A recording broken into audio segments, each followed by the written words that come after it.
Capítulo 1. Os três iniciados, a filosofia hermética.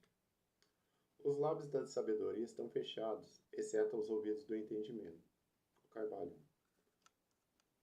Do Velho Egito saíram os preceitos fundamentais, esotéricos e ocultos que tão fortemente têm influenciado as filosofias de todas as raças, nações e povos, por vários milhares de anos. O Egito, a terra das pirâmides e da esfinge, foi a pátria da sabedoria secreta e dos ensinamentos místicos. Todas as nações receberam dele a doutrina secreta. A Índia, a Pérsia, a Caldeia, a China, o Japão, a Síria, a antiga Grécia e a Roma. E outros países antigos aproveitaram lautamente dos fatos do conhecimento que os hierofantes e mestres da terra de Ísis tão francamente ministravam aos que estavam preparados para participar da grande abundância de preceitos místicos e ocultos, que as mentes superiores desse antigo país tinham continuamente condensado. No Antigo Egito viveram os grandes adeptos e mestres que nunca mais foram avantajados, e raras vezes foram igualados nos séculos que se passaram desde o tempo do grande Hermes. No Egito estava estabelecida a maior das lojas dos místicos.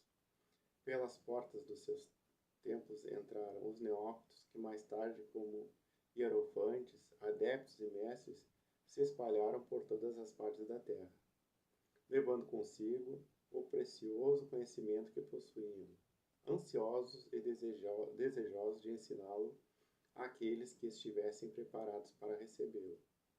Todos os estudantes do oculto conhecem a dívida que têm para com os veneráveis mestres deste antigo país.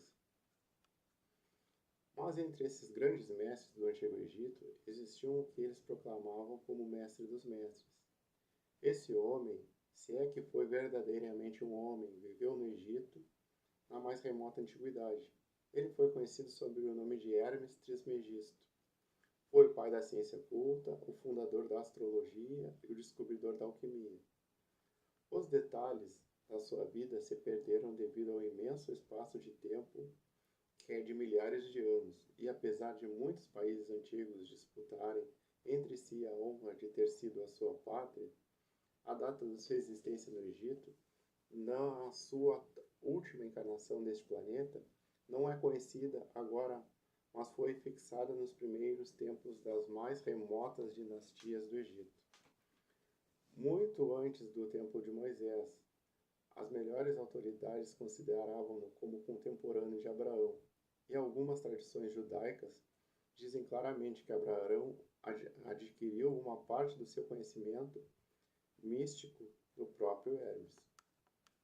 Depois de ter passado muitos anos da sua partida deste plano de existência, a tradição afirma que viveu 300 anos, e os egípcios deificaram Hermes e fizeram dele um dos seus deuses sob o nome de Tote.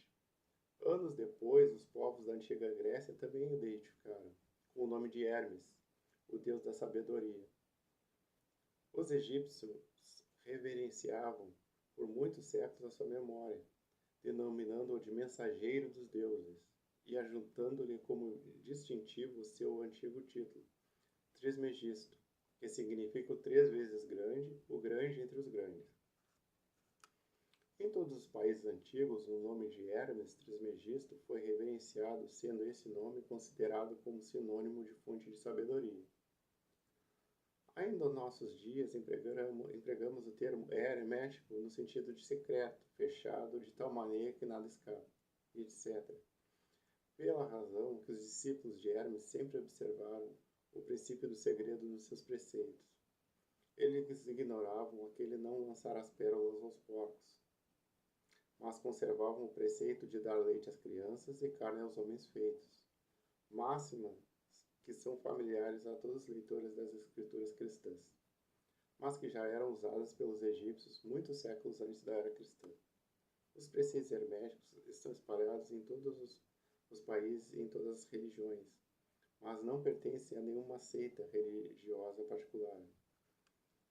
Isto acontece por causa das advertências feitas pelos antigos instrutores com o fim de evitar que a doutrina secreta fosse cristalizada em um credo. A sabedoria dessa precaução é clara para todos os estudantes de história. O antigo cultismo e da Índia e da Pérsia degenerou-se, perdeu-se completamente, porque seus instrutores tornaram-se padres e misturaram a teologia com a filosofia, vindo a ser, por consequência, o cultismo da Índia e da Pérsia gradualmente perdido no meio das massas de religiões, superstições, cultos, credos e deuses. O mesmo aconteceu com a antiga Grécia e a Roma, e também com os preceitos herméticos dos gnósticos e cristãos primitivos, que se perderam no tempo de Constantino e que sufocaram a filosofia com o manto da teologia, fazendo assim a Igreja perder aquilo que era a sua verdadeira essência e espírito, e andar às cegas durante vários séculos, antes de tomar o seu verdadeiro caminho. Porque todos os bons observadores deste 20º século dizem que a Igreja está lutando para voltar aos seus antigos ensinamentos místicos. Apesar de tudo isso, sempre existiram algumas almas fiéis que mantiveram viva a chama, alimentando-a, cuidadosamente e não deixando a sua luz se extinguir. E graças a esses firmes corações e intrépidas mentes, temos ainda conosco a verdade, mas a maior parte desta não se acha nos livros. Tem sido transmitida de mestre e discípulo, iniciado e orofante, dos lábios aos ouvidos. Ainda que esteja escrita em toda parte, foi propositalmente velada, com termos de alquimia e astrologia, de modo que só os que possuem a chave podem ler bem. Isto era necessário para evitar as perseguições dos teólogos da Idade Média, que combatiam a doutrina secreta a ferro, fogo, pelourinho, forca e cruz. Ainda atualmente, só encontramos alguns valiosos livros de filosofia hermética. Apesar das numerosas referências feitas a ela nos vários livros escritos sobre diversas fases do ocultismo, contudo, a filosofia hermética é a única chave mestra que pode abrir todas as portas dos ensinamentos ocultos. Nos primeiros tempos existia uma compilação de certas doutrinas básicas do hermetismo, transmitidas de mestre a discípulo, a qual era conhecida sob o nome de Kybalion, cuja significação exata se perdeu durante vários séculos. Esse ensinamento é, contudo, conhecido por vários homens a quem foi transmitido dos lábios aos ouvidos desde muitos séculos. Esses preceitos nunca foram escritos ou impressos até chegarem aos nossos conhecimentos. Eram simplesmente uma coleção de máximas, preceitos e axiomas não inteligíveis aos profanos, mas que eram prontamente entendidos pelos estudantes. E, além disso, eram depois explicados e ampliados pelos iniciados hermetistas a seus neófitos. Esses preceitos constituíam realmente os princípios básicos da arte da alquimia hermética, que, contrariamente ao que geralmente se crê, baseia-se no domínio das forças mentais, em vez de no domínio dos elementos materiais, na transmutação das vibrações mentais em outras, em vez da mudança de uma espécie de metal em outra. As lendas da pedra filosofal, que transmutava qualquer metal em ouro, eram alegorias da filosofia hermética, perfeitamente entendidas por todos os estudantes do verdadeiro hermetismo. Neste livro, cuja primeira lição é esta, convidamos os estudantes a examinar os preceitos herméticos tal como são expostos no Kybalion e explicados por nós. Humildes estudantes desses preceitos, que apesar de termos o título de iniciados, somos simples estudantes aos pés de Hermes, o mestre. Nós oferecemos muitos axiomas, máximas e preceitos do Kybalion, acompanhando-os de explicações e comentários que queremos servir para tornar os seus preceitos mais compreensíveis ao estudante moderno, principalmente porque o texto original é velado de propósito com termos obscuros. As máximas, os axiomas e os preceitos originais do Kybalion são impressos em tipo diferente do tipo geral de nossa obra. Esperamos que os estudantes a quem oferecemos essa obra, como possam tirar muito proveito do estudo das suas páginas, como tirarão outros que passarão antes pelo caminho do adepto.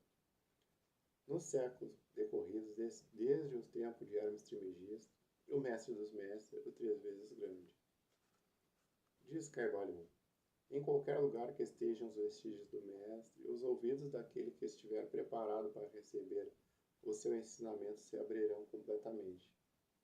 Quando os ouvidos do discípulo estão preparados para ouvir, então vêm os lábios para que os encher de sabedoria.